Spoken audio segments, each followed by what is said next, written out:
and my talk will complement with that just delivered by Lynn and regards hand malformations that you see here. So let's start with the conflict of interest, because also I have a conflict of interest. Outside you find the leaflets for the new edition of our book, so if you're interested you can go to the librarian there and you have a good discount on it. So regarding hand malformation, if you run a search in the online Mendelian inheritance in men website, which is a section of PubMed, you end up with this large amount of hits for any of these types of hand malformation. So there are a lot of syndromic conditions which do have a hand malformation among its features, their features. So let's start with the most common ones, the ectrodactyly. The definition, it comes from the ancient Greek as most of our medical terminology. Ektroma meaning aborted, and dactylos meaning fingers, so it's an aborted fingers. It's a non-specific term which has been used to describe missing digits and toes, not pertaining solely only to the loss of central rays, such as in what's happened?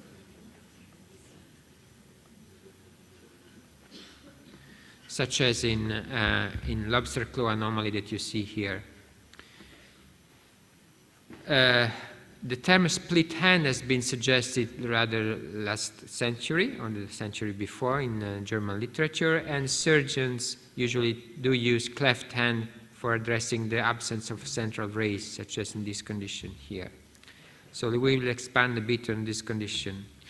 This condition is very typical of at least two syndromic conditions. The first one is so-called split hand and foot malformation, which is a typical familial disease. In some other cases, that it has been described also as non-typical because the family history is lacking and it's not only cleft hand but also thin brachydactyly associated. There are several genetic types due to different mutations which may be encountered as etiology of this condition, and not all of them have been thoroughly investigated.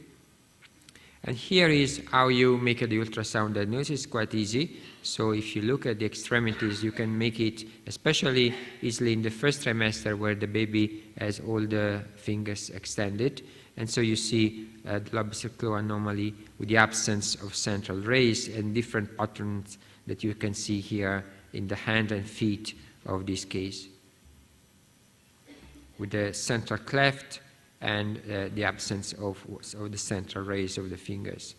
Usually you find several members of the family which are affected with this condition, and this is one of the latest members of this family in which the diagnosis was made as early as 13 weeks of gestation. The intelligence is normal in this case.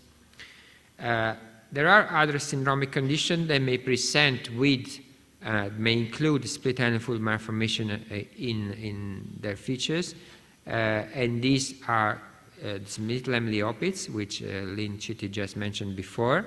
You may have microcephaly, which is late onset sign, ambiguous genitalia, and she showed you wonderful images, clubfoot, and of course the split hand and foot malformation on rare occasions.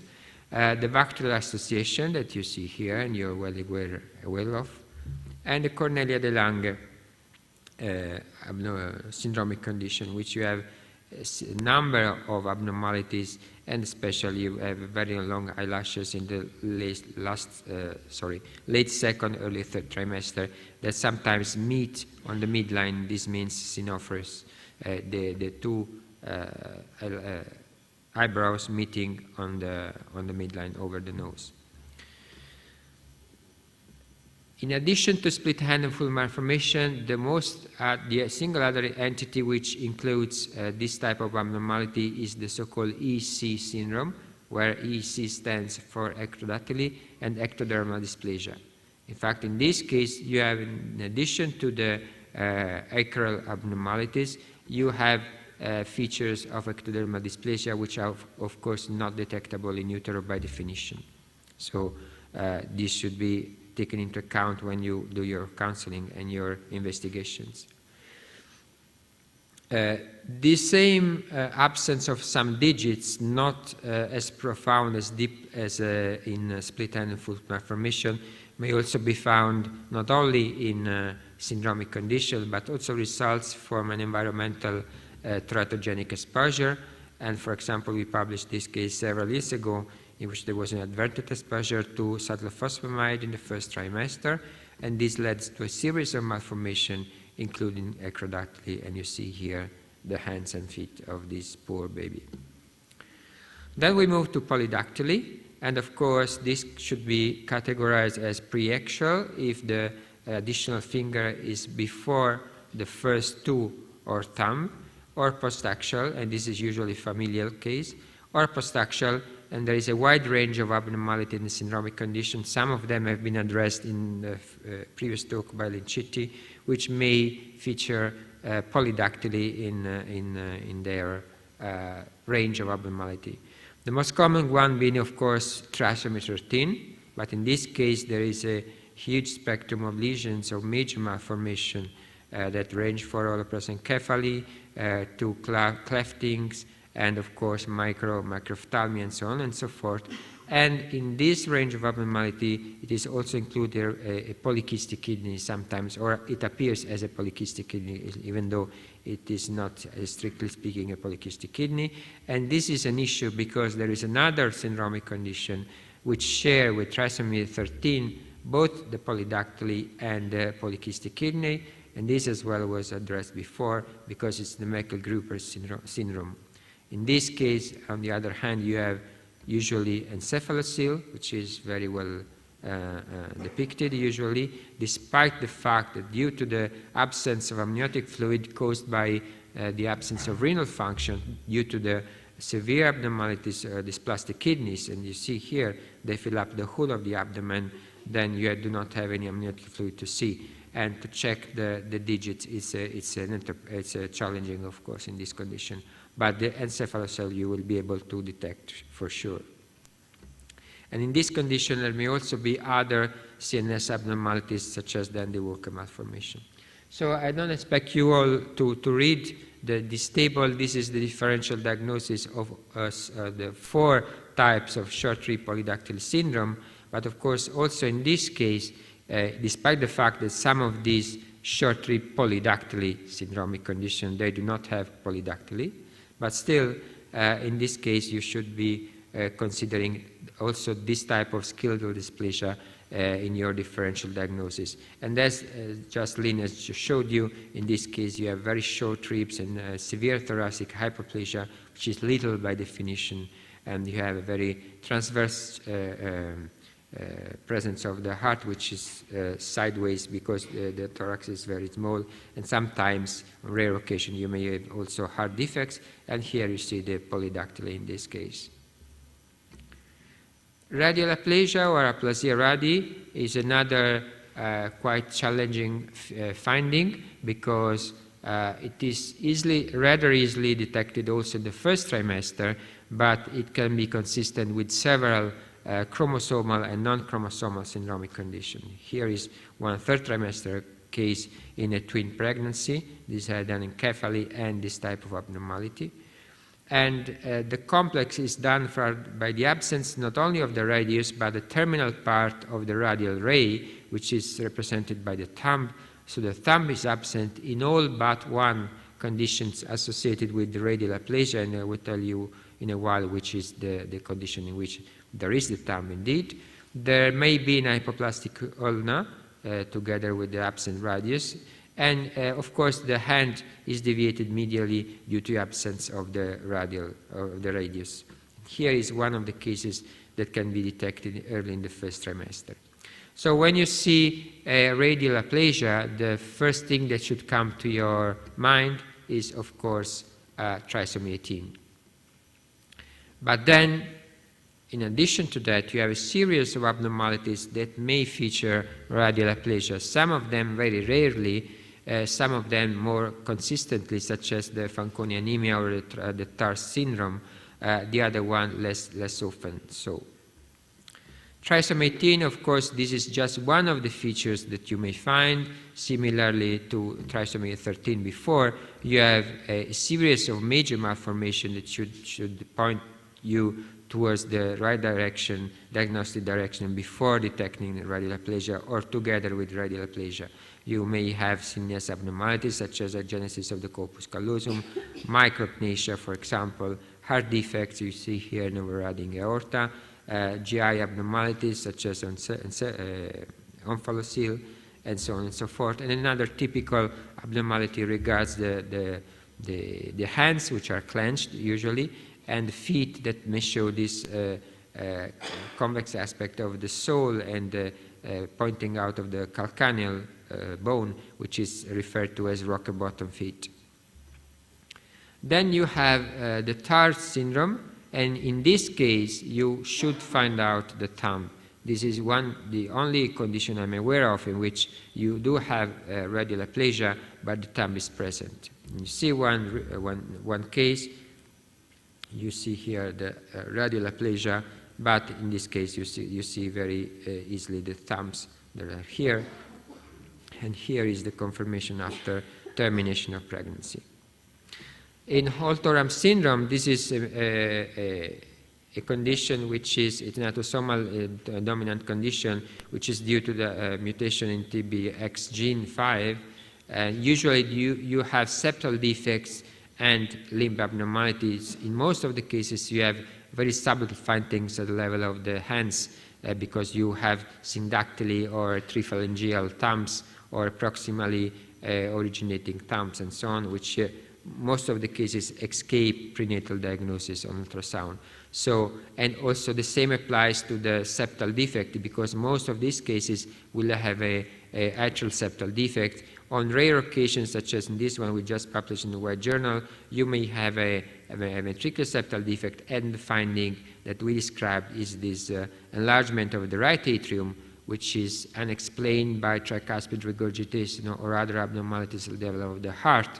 And if you find out this type of unexplained right atrial enlargement, if it's not so huge to be consistent with diagnosis of megaloatrial mega right atrium, which has been described in the literature, you should investigate the hands very carefully to find out if there is any syndactyly that can point to the underlying condition. Of course, in those cases in which there is not a positive family history. Otherwise, you will have these cases referred for CVS and for diagnosis. Here is the clip of the same condition. You see here that there is an explained enlargement of the right atrium, which is much larger than the left one, and there was no tricuspid regurgitation whatsoever explaining this finding. And then this was a case of Holt-Oram syndrome. And the limb abnormality may range from the syndactyly, which is the most common occurrence, or just a beefy thumb, to complete phocomelia, such as in this case. In this wide range of upper extremity abnormality, you may also have, on rare occasions, radial aplasia.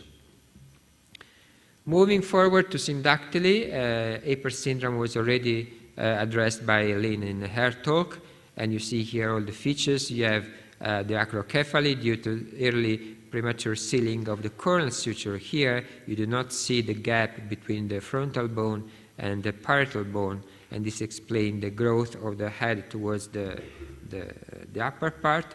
And you see here also the bulging eyes, the proptosis, and the sealed suture here on two-dimensional ultrasound. In this case, there are other minor abnormalities, such as fusion of the vertebrae here, and the other major sign, together with the head one and the craniostenosis, is the mitten hands, the syndactyly, which has also several sparse bones that you see here, which can be visible with the three-dimensional ultrasound. And these two features lead to invariably to the diagnosis that then, if you want, should be supported by, as Lynn said before, maternal blood investigation, or before the era of maternal blood, CVS. Regarding syndactyly, there is triploidy as another condition that may have syndactyly. This is particular type of syndactyly, and it's also difficult to spot because in this case you have very early growth restriction with hypotonia and a reduced amount of amniotic fluid in most cases. And so it is difficult to have a look at the hands and feet, especially in the hands. So you may have macrophthalmo, and here is the finding with the syndactyly of the second or third toe, which is quite typical of this condition. But usually, when you see on a single view the head and the abdomen on the same image, it's almost by definition a triploid. You may have this type of abnormality, syndactyly or brachydactyly, also in some very rare abnormalities, just to mention one among several that may share this finding. This was a Poland syndrome, which is a hypoplasia of the pectoralis muscle, no nipple, hypoplastic ribs on one side, and you see here normal rib and hypoplastic rib on the other side, the limb hypoplasia here and here, terminating with syndactyly and hemivertebrae at the level of the lumbar spine here, thoracolumbar spine here. And to finish with, regarding this range of defects, the limb reduction defects. This is the easiest to spot if you look at the hands and feet, and if you do not mistake one hand for the second, so that you look twice at the same extremity, because otherwise you will miss this abnormality if the hand is just behind the spine of the baby or the back of the baby. Usually these are isolated lesions of variable severity because the interruption can be at whatever level, more frequently unilateral, and usually they are sporadic, even though in this case the mother on the labor ward had the very same abnormality. And there was no way to convince her to carry on with the pregnancy. She decided to have it terminated. You may have also a wide range of other strange abnormalities, where small feet here in comparison with the other one, abnormal foot, or interruption at the level of the fingers, and so on and so forth. And now I would like to tell you to describe a couple of papers addressing the issue of hands or forearm abnormalities. One is the study we published some years ago in the American Journal, which took into consideration all the abnormalities of the hands and the forearm that we had a look at over a few years at our institution in Naples when I was working there. And you see here we had 100 cases of, I think it's, here it is. We had 100 cases examined of this population. And the first thing to consider is that if you look at I don't know whether you can read the numbers, but the issue is that the outcome is very, very poor, because most of these have severe syndromic condition in most of the cases. And so the number of liveborns and baby who survived the neonatal period is relatively small. It's 10% of the whole series. And if you look at the data, fetuses with hand malformation in our series and multiple malformations, so that was not isolated, had a 76% risk of being syndromic, with a 32% chromosomal and 41 non-chromosomal. In 1/4 to 1/3 of the cases of syndromic fetus, the type of malformation that we detected at the level of the hand was the key finding leading to the final diagnosis. So it's quite important if you work in a referral center to have a look at this, critically at the extremities, having this morphology oriented work process in your mind. And of course, the isolated upper extremities are usually the isolated lesions that they, of course, are associated with the functional abnormality on one side, but there is virtually no risk whatsoever of major neurodevelopmental delay or syndromic condition. And the other, sorry, let's repeat it. And the other paper I would like to mention regards not hand malformation, but forearm malformation. Is just by Linciti that you listened to before. She evaluated 66 fetuses with forearm malformation. And in her experience, in her series, there was a 30% risk of chromosomal, which is quite similar to what we had in hand malformation, and non-chromosomal syndromic conditions, 30 and 30. And there was a 23% incidence of isolated defect, the same transverse defect I mentioned before. Prenatal diagnosis hypotheses were confirmed in most of the cases, so it is possible to reach a final conclusion about the diagnosis, the final diagnosis of any single case in 3/4 of the cases. And fetus, in her experiences, fetuses with bilateral lesions had a significant higher association with aneuploidy and genetic syndromic condition than those with the unilateral lesions. Probably this is a result of the fact that usually transverse defects are unilateral, and so this accounts for this difference. So at the end of the day, if you go back to the anomaly scan, be it in the second trimester or pushing it before in the first trimester, you have not only strain your eyes and hands to have a look at the heart and the outflow tracts and whatsoever, and the brain as well, but also the extremities and long bones of the forelimbs.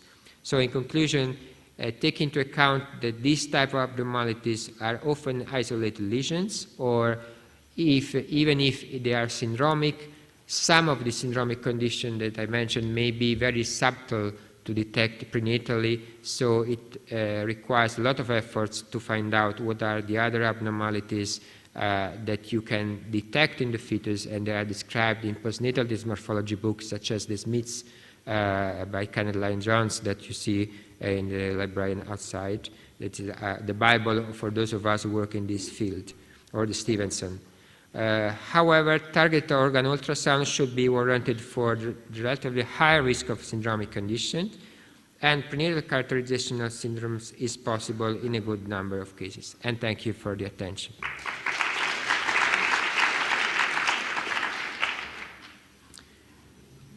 Any question?